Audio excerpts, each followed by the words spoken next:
은혜가 넘치는 귀한 찬양 감사합니다. 이제 성경 말씀을 봉독하겠습니다. 오늘 주시는 하나님의 말씀은 구약 성경 창세기 22장 11절부터 14절까지의 말씀입니다.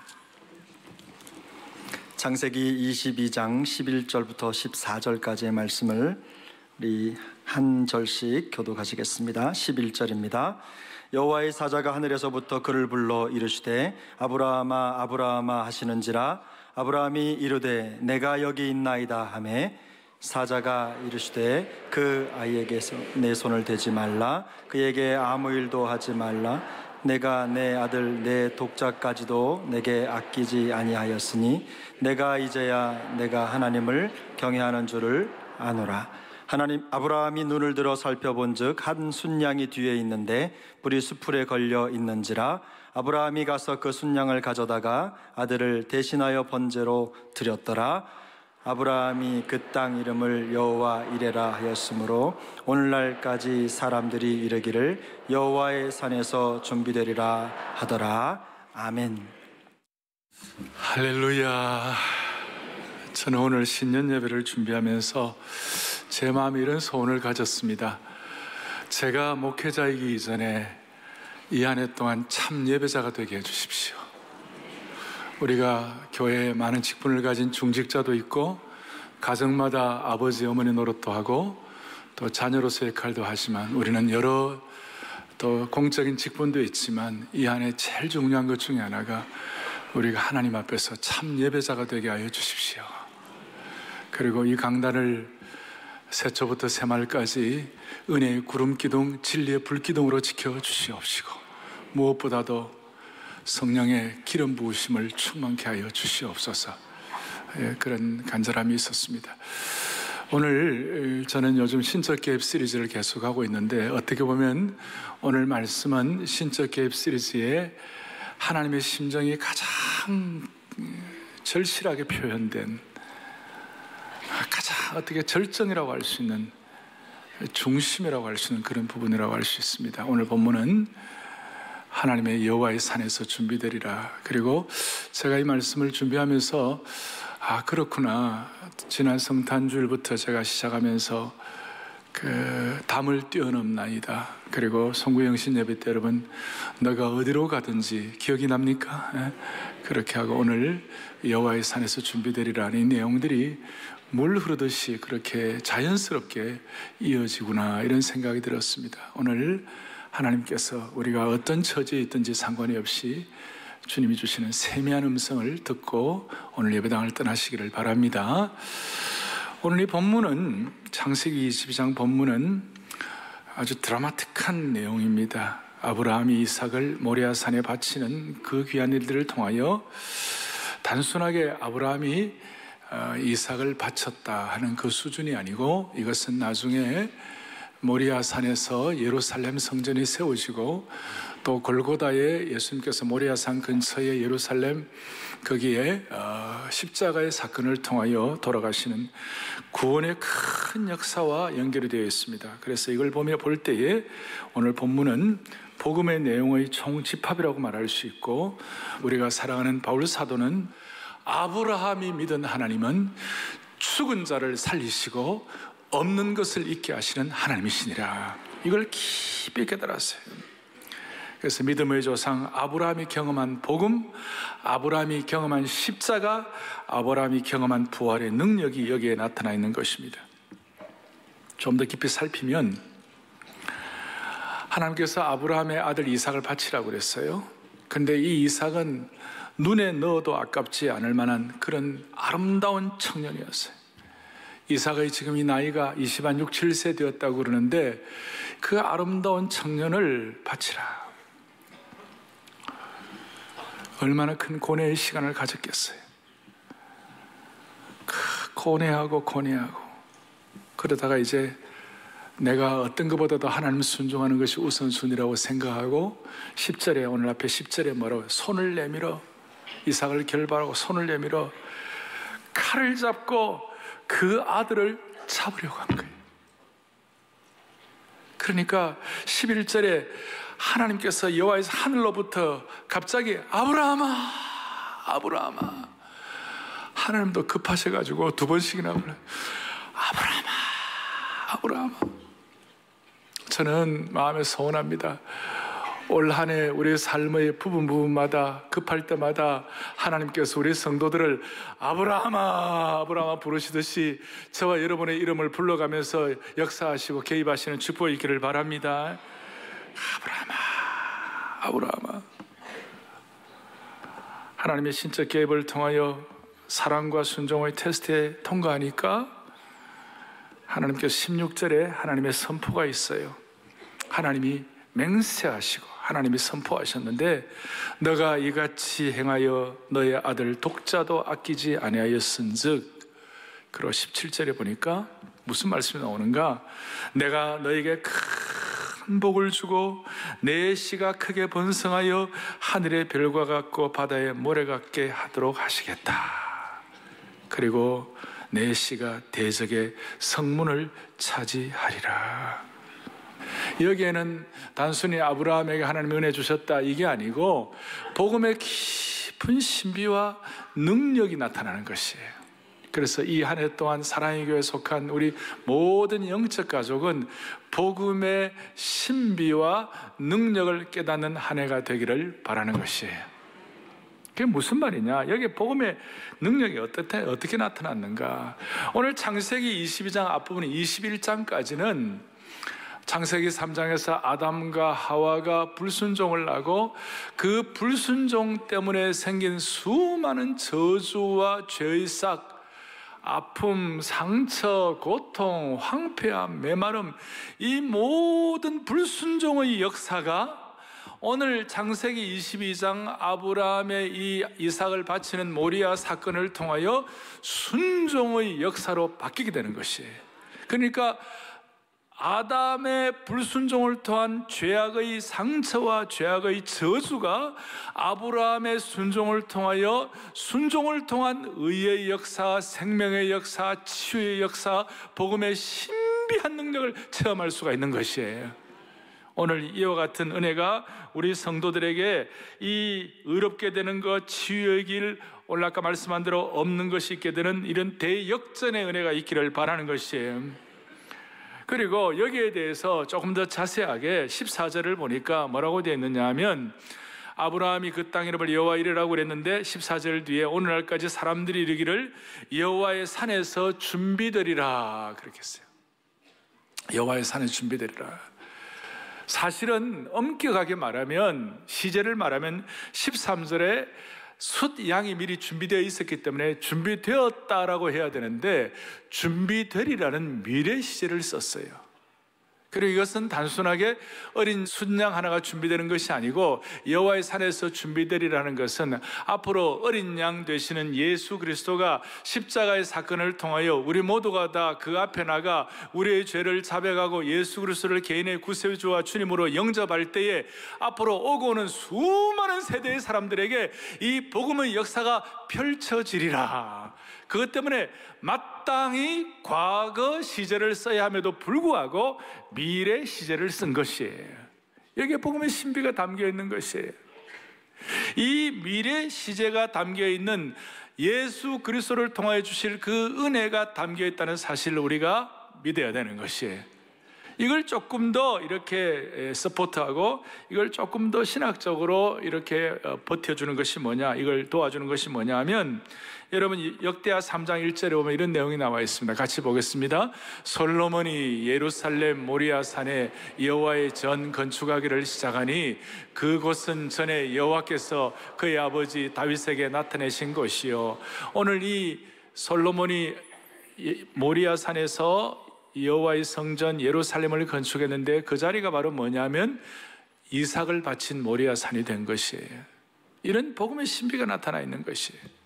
그리고 그 모리아 산 근처에 예수 그리스도의 골고다의 십자가의 사건을 통하여 오고 오는 세대의 사람들이 주님 앞에 나가면 구원받고 하나님의 사람으로 새 생명 얻도록 만들어주신 줄 믿습니다. 이 복음의 신비인데 여기에 대해서 뭐라고 되어 있냐면, 제가 이렇게 간단히 요약한 정도가 아니고 요한복음, 예수님의 심정을 누구보다 잘 깨달았던 요한이 요한복음 8장 56절에 뭐라고 설명하는 이런 내용이 나와 있습니다. 같이 보죠. 너희 조상 아브라함은 나의 때 볼 것을 즐거워하다가 보고 뭐예요? 자, 놀라운 일이에요.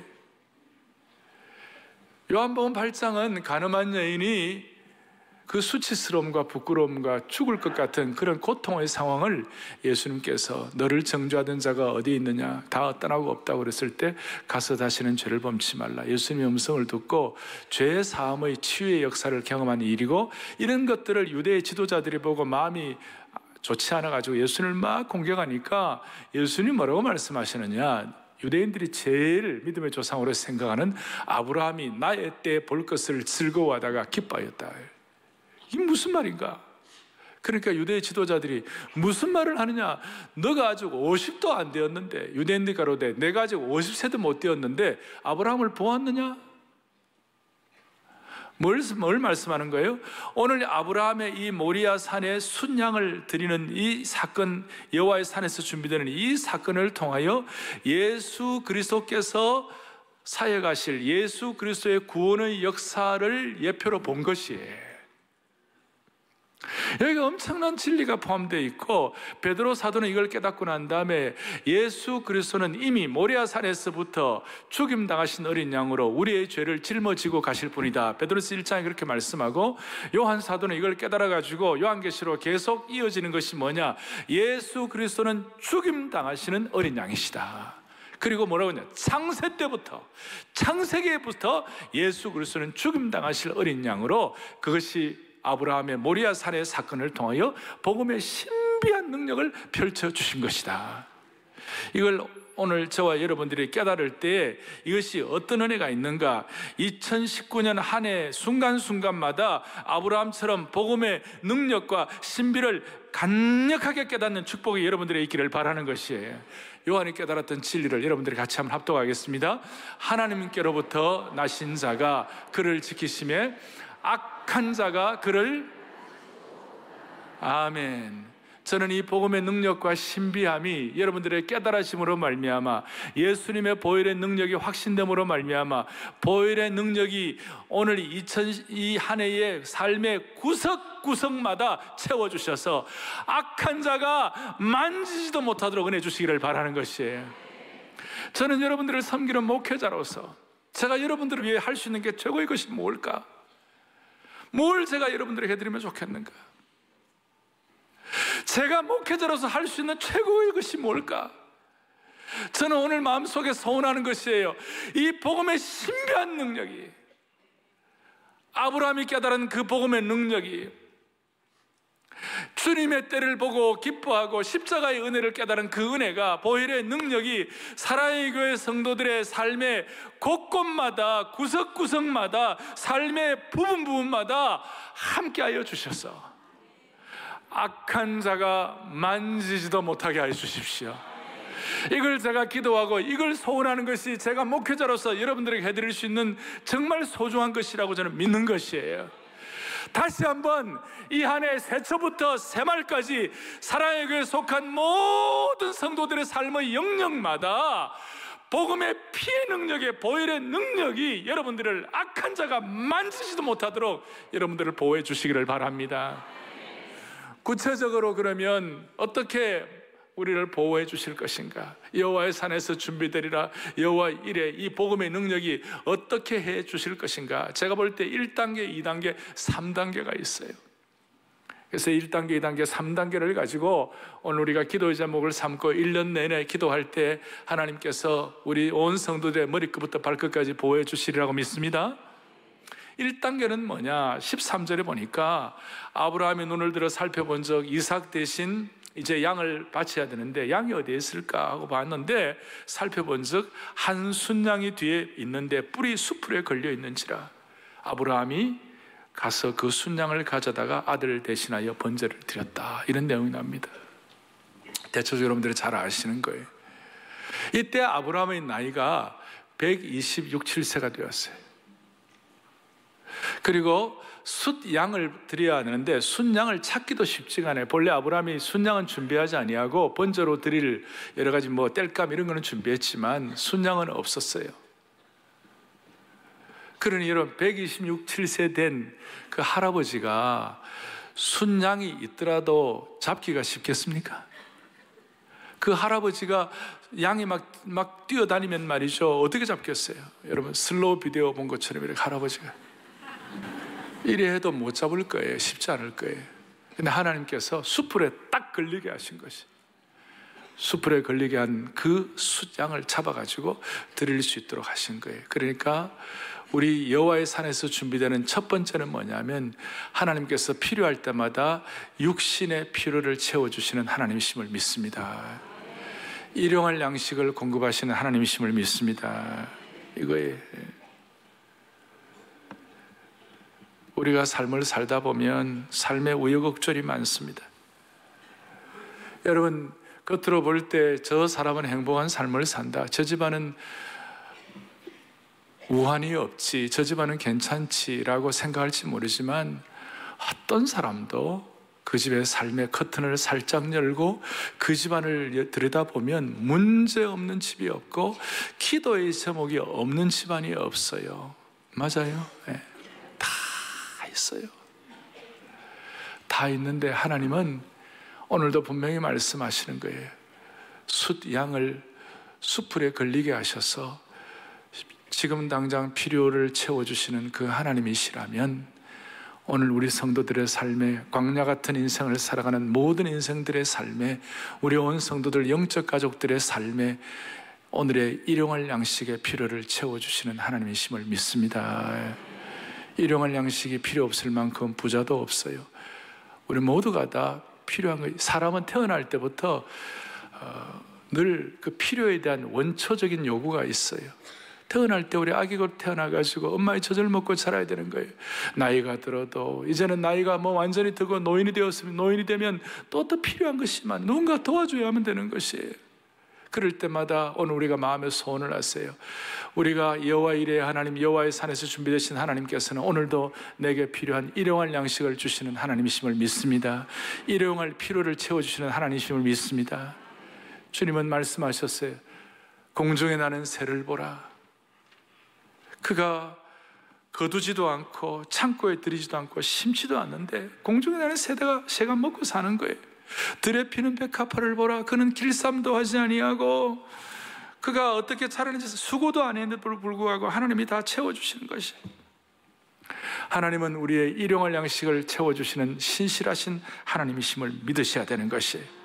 저는 일용할 양식 일용할 필요를 채워주시는 수풀에 양이 걸리게 하셔서 지금 당장 아브라함에게 필요를 채우시는 그 하나님을 생각할 때마다 저는 신명기 2장 7절에 있는 광야길 가운데 하나님이 채워주시는 그 은혜의 말씀이 너무 좋아요. 같이 우리 한번 보겠습니다. 내 하나님 여호와께서 너가 하는 모든 일에 내게 복을 주시고 너가 이 큰 광야에 두루 다님을 알고 내 하나님 여호와께서 이 40년 동안을 너와 함께 하셨으므로 내게 부족함이 아멘 아멘 아멘. 광야길 가운데 너에게 뭐가 없었다고요? 부족함이 없었다. 하나님이 우리의 선한 목자이시기 때문에 필요할 때마다 양들에게 꼭 필요한 것을 부족함이 없게 하시는 목자이심을 믿습니다.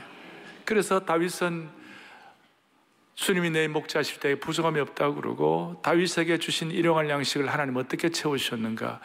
원수의 목전에서 하나님은 내게 상을 베풀어 주시는 주님이시다. 그래서 사랑하는 성도들이여, 이 안에 참으로 답답한 환경이 있다 할지라도 원수의 목전에서 상을 베풀어 주시는 하나님이심을 믿으십시다. 다시 한번 얘기합니다. 우리는 모두가 다 태어나면서부터 필요한 상태로 태어나는 것입니다. 원초적인 필요가 있는 것이에요. 물론 우리의 욕구나 욕망을 채워주시지는 않고 우리의 필요를 채워주시는 하나님이세요. 매일마다 매 순간마다 하나님이 우리의 필요를 채워주시기를 원합니다. 저는 지구가 자전하는 것이 얼마나 고마운지 몰라요. 지구가 자전하기 때문에 매일 밤이 있고 아침이 있는 것이에요. 밤과 아침이 구별이 되는 것이에요. 여러분, 이 한 해 동안 하나님이 우리의 필요를 채워주심으로 말미암아 매일 아침이 신선하기를 바랍니다. 어제의 일은 다 흘려보내고, 어제의 일은, 어제의 부족함, 어제의 문제, 어제의 죄악들은 다 날마다 다 씻어보내고, 지구가 자전하는 것은 매일 아침마다 일용할 양식과 일용할 공기와 일용할 햇빛과 일용할 물들을 매일 제공해 주시는 하나님이심을 실감합니다. 이거예요. 아침마다 매일 똑같은 것 같지만 사실은 매일매일이 이런 은혜 때문에 일용할 양식과 필요를 채우시는 하나님이시기 때문에 매일매일이 우리 성도들은 새 창조가 되기를 바라는 것이 매일매일. 그래서 우리는 아침 해가 돋을 때 만물 신선하여라. 매일매일이 새 창조가 되기를 바라고 매일매일이 새로운 감사보가 되기를 바랍니다. 내일 아침은 태어나서 처음 사용하는 새 시간이 되는 것이. 그래서 우리는 그렇게 우리가 고백한 것처럼 그 선한 능력 우리를 감싸시니 믿음으로 일어날 새 일을 기대하네. 할렐루야. 주 언제나 우리와 함께 계셔. 그 다음 가사가 뭐죠? 하루 또 하루가 늘 새로워. 주 언제나 우리와 함께 계셔. 하루 또 하루가 늘, 다시요, 하루 또 하루가 늘 새로워. 매일매일이 새로워져가지고 연세 드신 어른들은 매일매일이 내 청춘으로 독수리같이 새롭게 하시는도다. 그 사람은 후패하나 속 사람은 날로 새롭도다. 우리 늙어도 다 근사하게 늙읍시다. 하나님이 못 있는 것처럼, 하나님이 시시하지 않는 것처럼 매일매일이 새로운 축복, 일용할 양식의 필요를 체험받는 이 한 해가 되기를 원합니다. 이게 1단계. 그럼 2단계는 뭐냐? 여호와의 산에서 준비되는 2단계가 뭐냐? 이 겉으로 드러나는 육신의 필요를 채우는 단계 정도가 아니고 어떤 단계가 있는가? 거기에 보니까 아브라함에게 뭐라고 말씀하셨느냐 하면 12절 뒤에 보니까 내 아들 내 독자까지도 내게 아끼지 아니하였으니 내가 이제야 너가 하나님을 뭐하는 줄 알노라? 경외하는 줄 아노라. 앞에 15장 21장 쭉 앞에까지 보면 아브라함이 하나님을 굉장히 두려워했어요. 그러니까 뭐 자주자주 하나님이 아브라함에게 두려워하지 말라라고 말할 정도로 그 늘 두려움이 있었어요. 그럴 수밖에 없죠. 친척 아비 집을 떠나가지고 시족 사회에서 친척 아비 집을 떠난다는 것은 거의 사형 선고예요. 갈 바를 알지 못하고 어디로 갈지도 모르고 가니까 늘 두려운 것이, 살아가는 것 자체가, 매일매일 삶을 유지하는 것 자체가 두려운 일이었어요. 그런데 아브라함에게 오늘 이 사건 이후에 하나님을 경외하도록 두려움에서 이제는 한 단계 올라갔고, 그의 영적인 필요가 채워줌으로 말미암아 하나님을 기쁘게 섬기는 수준으로 올라가게 된 것이에요. 그러니까 1단계에서 2단계는 뭐냐? 우리의 부족한 믿음, 우리의 부족한 영적인 어떤 성숙, 이것을 하나님께서 채워주시는 것이에요. 영적 필요를 채우시는 하나님이심을 찬양합니다.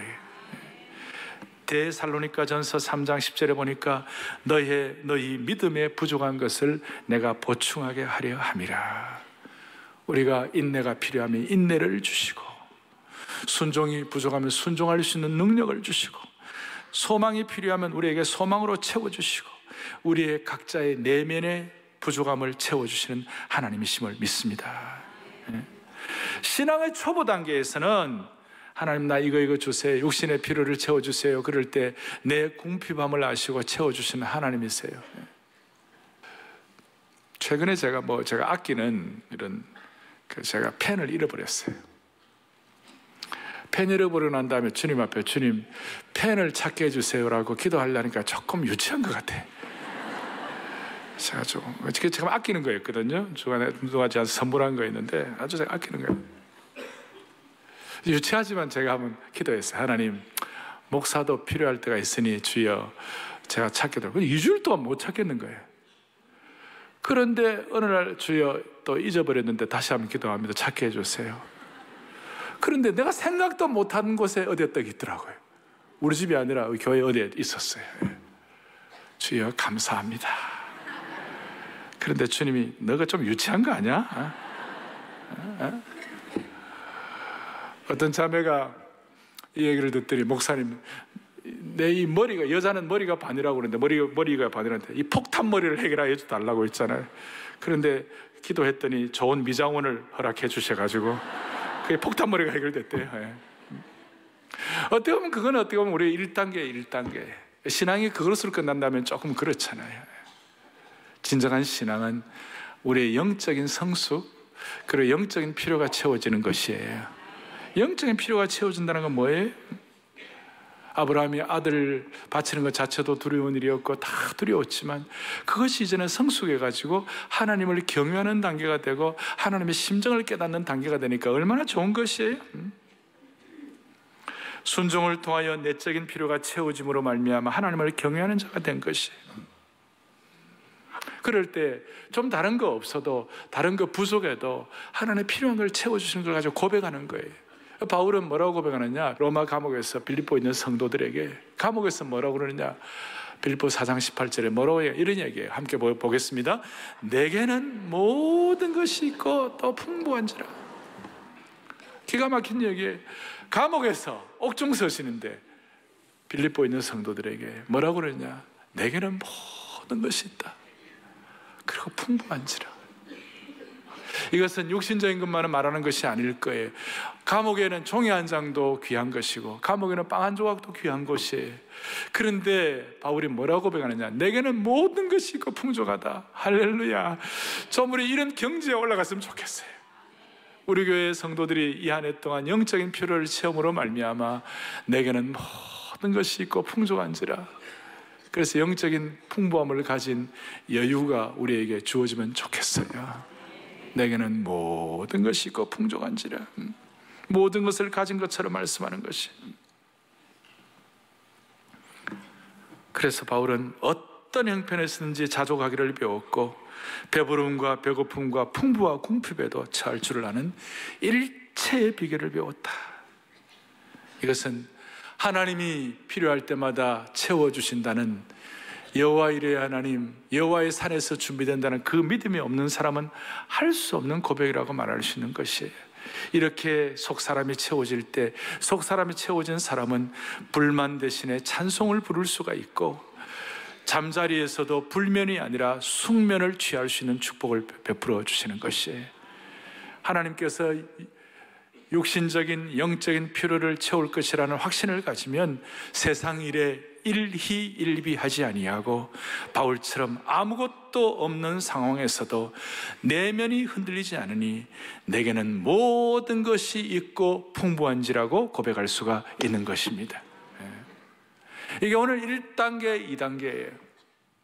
오늘 1단계, 2단계도 중요하지만 제일 중요한 것이 3단계예요.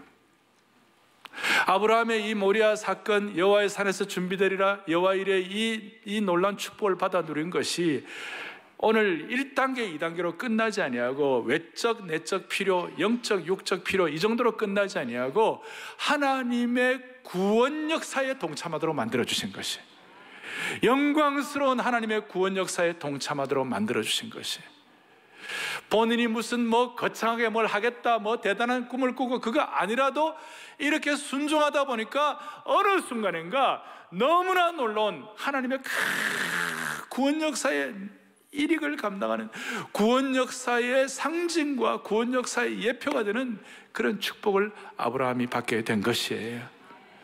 우리는 아브라함 믿음의 조상이니까 아브라함만 그렇다, 아니에요. 여러분, 저와 여러분들이 이렇게 신앙적인 차원을 걸어가다 보면 어느 순간인가 우리도 모르게 하나님의 영광스러운 구원 역사에 동참해 있는 하나님의 백성 된 것을 느낄 때가 올 거예요. 저는 한 번씩 제자반, 사역반 종강 시간이라든지 아니면 우리 교회 중직자들, 순장님들에게 제가 한 번씩 자주 말하는 게 있어요. 그것이 뭐냐? 하나님 아버지, 사랑의 교회 성도들과 사랑의 교회 사역을 통하여 세계 복음주의 교회의 쇠퇴를 막게 하여 주십시오. 우리가 뭔데 세계 복음주의 교회의 쇠퇴를 막습니까?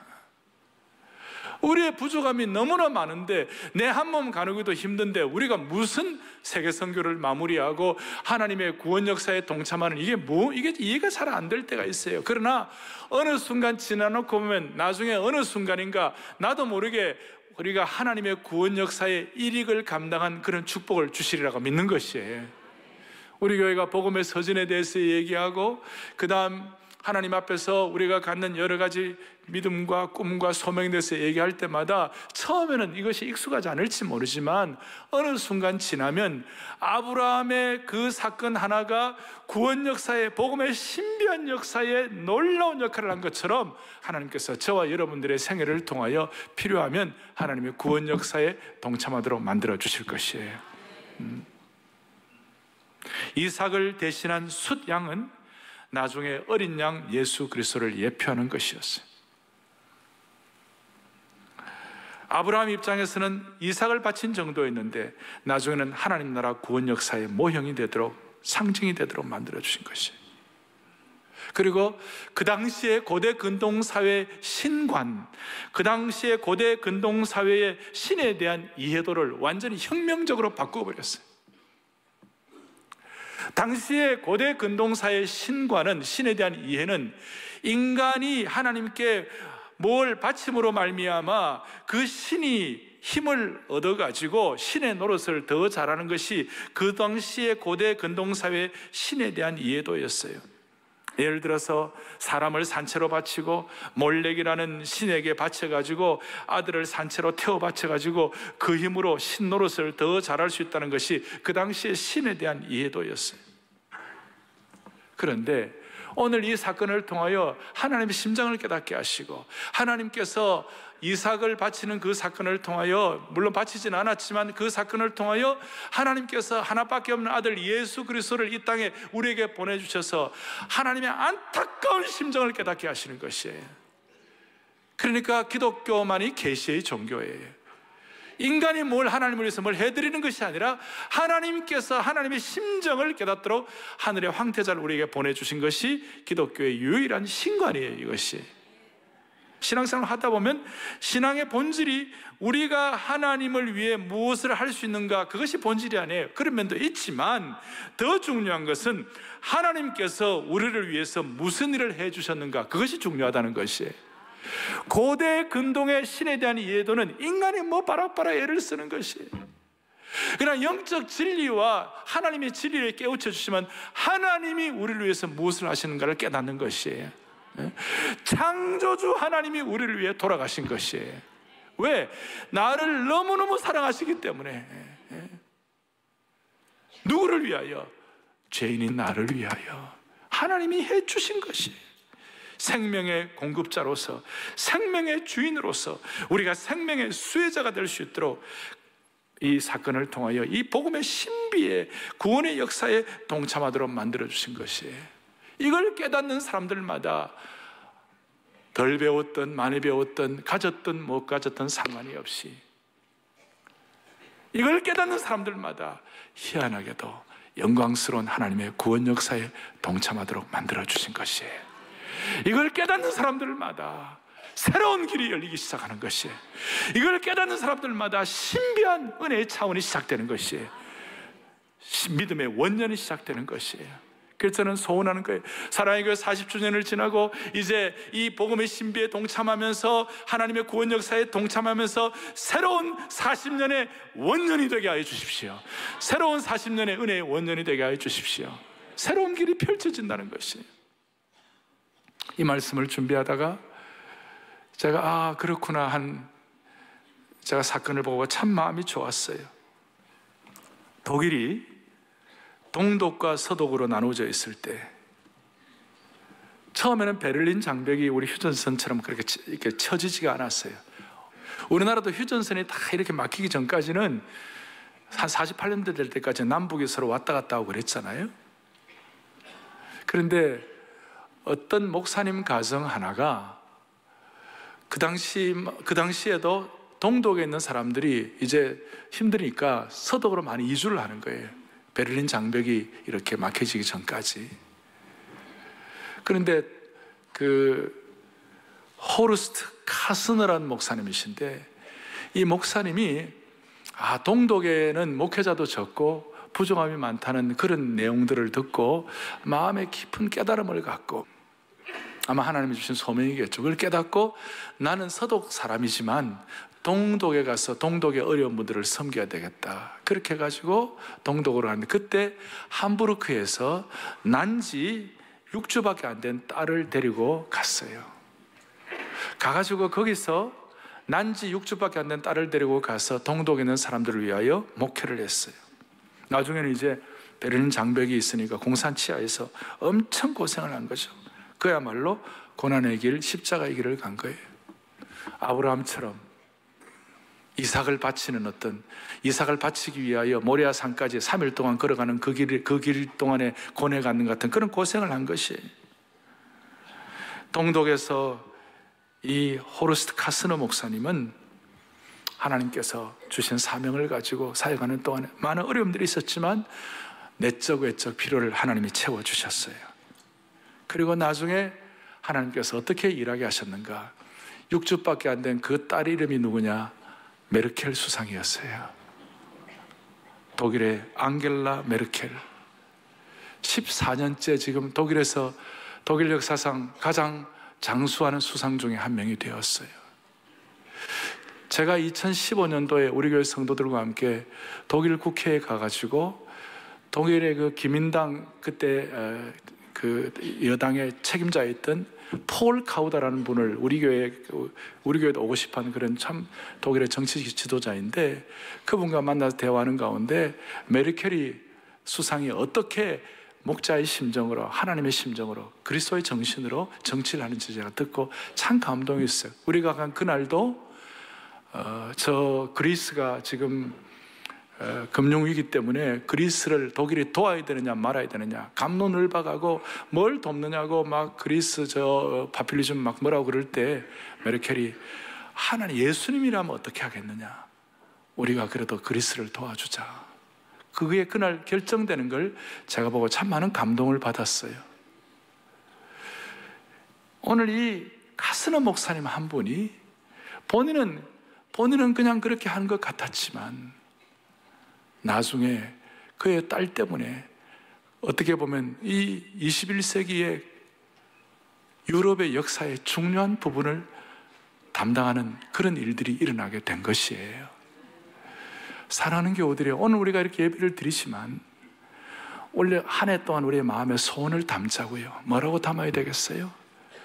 하나님, 이 한 해 동안 우리는 그냥 뚜벅뚜벅 하나님 말씀 순종하여 매일매일 삶을 걸어가지만 결과적으로는 이것이 하나님 나라 구원 역사의 일익을 감당하게 하여 주십시오.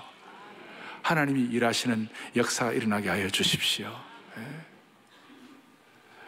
저희 교회는 지난 성탄 예배와 송구영신 예배가 그 전전 해보다도 올해는 훨씬 더 집중이 있었고 더 많은 성도들이 열정적으로 참여를 했어요. 송구영신 예배 일부가 끝나고 난 다음에 박희천 목사님이 저에게 그런 얘기를 하셨어요. 목사, 전 세계에 이런 은혜를 없고 이렇게 집중하는 송구영신 예배를 드리는 교회가 많이 있겠나? 사랑의 교회가 정말 귀하다. 정말 그 일부 예배 때만 막 인산인해를 이루었어요. 별관까지 체험, 미리 의대체벌을 꽉 차서 본다고 뿐만 아니라 인산인해를 이루었어요. 그래서 저는 오늘 여호와의 산에서 준비되려는 이 말씀이 영적, 육적, 구원사적 입장에서 동참한 이것이 오늘 이 시대에, 이 온라인 시대, 지금은 이제 여러분 인공지능 시대도 지나갑니다. 이제는 슈퍼 아티피셜 인텔리전스, 초인공지능 시대가 되어갖고 알고리즘이라고 그래갖고 초네트워크가 된 거예요 지금. 그러니까 초연결 사회가 된 거예요. 시간과 공간의 축이 지금 무너지는 시대 가운데서, 전통적인 시간의 개념이 바꿔진 이 시대 가운데서, 그리고 초연결 사회에서 사랑의 교회는 어떻게 해야 되나? 대형교회의 역할을 해야 한다. 그걸 뛰어넘어야 돼요 이제는요. 대형교회보다도 더 귀한 역할을 해야만 하는 것이에요. 그러니까 이 초시간대에, 초매체 시대에 우리는 초영성의 능력을 가져야만 되는 것이에요. 외적, 내적, 하나님 나라 구원 역사에 동참을. 그러니까 전에 했던 것 정도가 가면 안 되고 우리는 영적인 화력과 능력이 전보다 더 뛰어나면 되는 것이에요. 이걸 우리가 감당을 해야 돼요. 간절하게 감당을 해야 돼요. 저는 사랑의 교회 부임하고 한 2, 3년 뒤에 2006년도에 우리 교회가 글로벌 플랫폼으로 반드시 나가야 한다.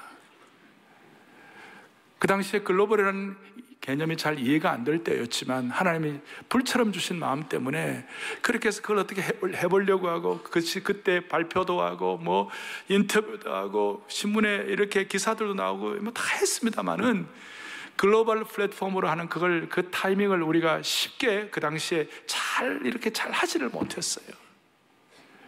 그래가지고 내적으로 좀 힘든 일도 우리가 많이 겪었습니다만은 이제 올해 이제 10몇 년이 지난 이 시간에 글로벌 플랫폼으로 사랑의 교회가 가야 한다는 2006년도에 주시는 그 메시지가 2019년의 지금에는 어떻게 해야 할 것인가?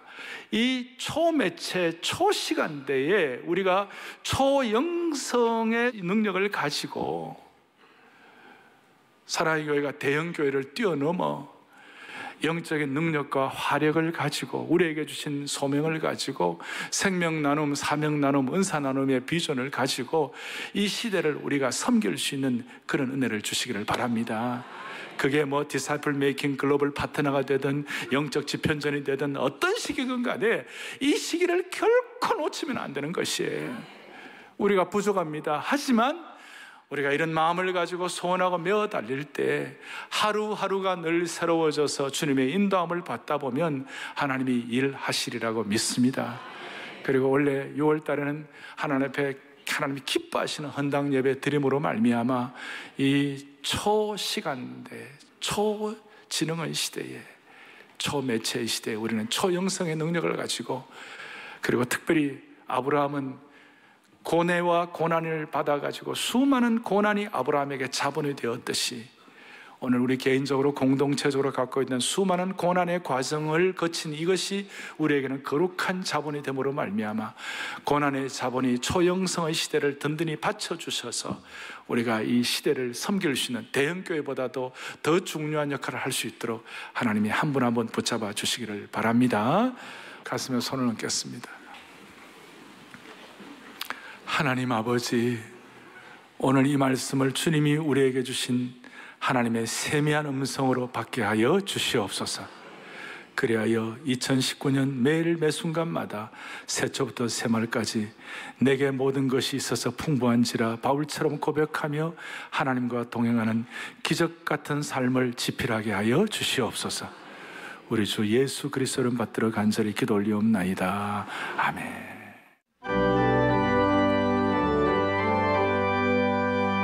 교회 모든 성도들이 한 마음으로 찬양해서 아침 해가 돋을 때 아침 해가 돋을 만물 신선하여 나도 세상 지날 때에 햇빛 되게 주여 나를 도우사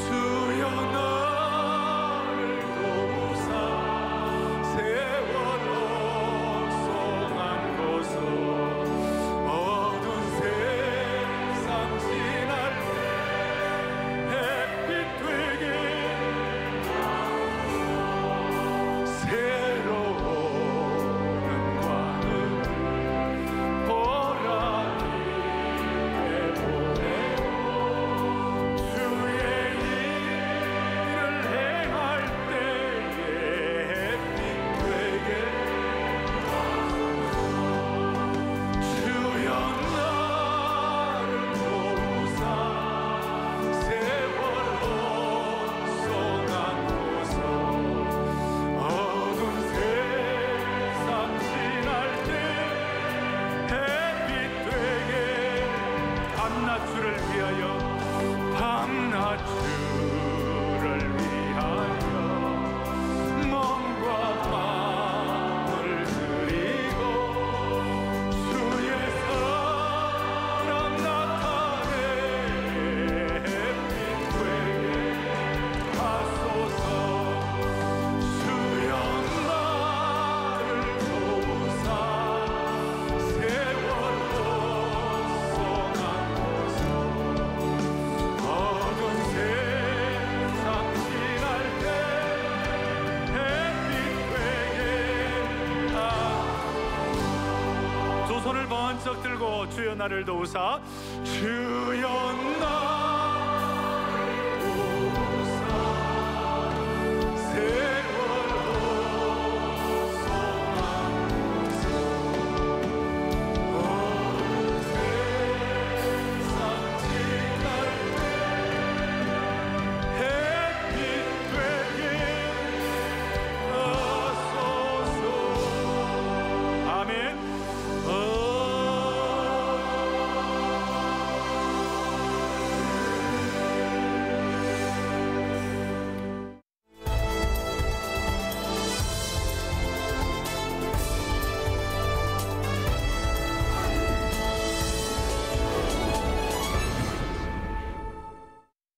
지난달 30일 드려진 송년주일 예배에서 오정현 목사는 담을 뛰어넘나이다 라는 제목으로 여호수아 14장 10절에서 15절로 말씀을 전했습니다. 오정현 목사는 혈통의 담, 나이의 담, 시기와 질투의 담을 뛰어넘은 갈렙의 삶처럼 그리스도인들이 세상의 모든 장벽을 뛰어넘어야 한다고 강조했습니다. 또 새해에는 나눔의 비전을 가지고 브리스길라와 아굴라처럼 역동적으로 비상하는 한 해가 되기를 소망했습니다. 사랑의 교회는 올해 40주년을 맞이하면서 생명비상, 사명비상, 은사비상을 한 것이에요. 내년에는 사랑의 교회는 생명나눔, 은사나눔, 사명나눔, 사랑나눔의 축복으로 갈렙처럼 한 단계 뛰어넘는 은혜를 받을 수 있으면 좋겠어요. 여러분과 저에게 주신 우리가 주님 앞에 기도해야 할 산지가 무엇인지, 갈렙을 통해 다시 한번 이 산지가 무엇인지 다시 한번 정리하고 갈렙처럼 룻처럼 순전하여 복음의 영광을 위하여 쓰임받는 주의 종들 되었으면 좋겠습니다. 지난달 31일 송구영신 예배에서는 내수동교회 박희천 원로 목사가 어디로 가든지라는 제목으로 말씀을 전했습니다. 박희천 목사는 사랑의 교회 성도들이 여호수아, 요셉, 다윗처럼 어디로 가든지 여호와께서 함께하시고 어디로 가든지 형통하고 어디로 가든지 지혜롭고 어디로 가든지 이기게 하시는 축복을 받기를 소망했습니다. 이어 올해의 10대 찬양과 10대 뉴스로 2018년 한 해 동안 사랑의 교회를 인도하신 주님께 감사를 드리는 시간을 가졌고 온 성도들이 함께 카운트다운을 외치며 2019년 새해를 맞이했습니다. 생명비상, 사명비상, 은사비상으로 채워간 2018년을 보내고 새로운 2019년을 맞이한 사랑의 교회 영가족들이 올해는 생명나눔, 사명나눔, 은사나눔, 사랑나눔을 실천하는 한 해로 이어가길 소망합니다.